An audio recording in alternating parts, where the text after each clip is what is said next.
Hello everyone. In this video, I will show you how to fix the application load error in Among Us using Steam.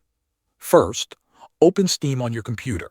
Go to your library and find Among Us in the list of games. Right-click on it and choose Properties. In the Properties window, go to the Installed Files tab, sometimes called Local Files. Click on Verify Integrity of Game Files. Steam will now scan your game files and replace any missing or broken files. Wait until this process is fully complete. Next, close Steam completely. Go to your Steam installation folder on your PC. This is usually in Program Files under the Steam folder.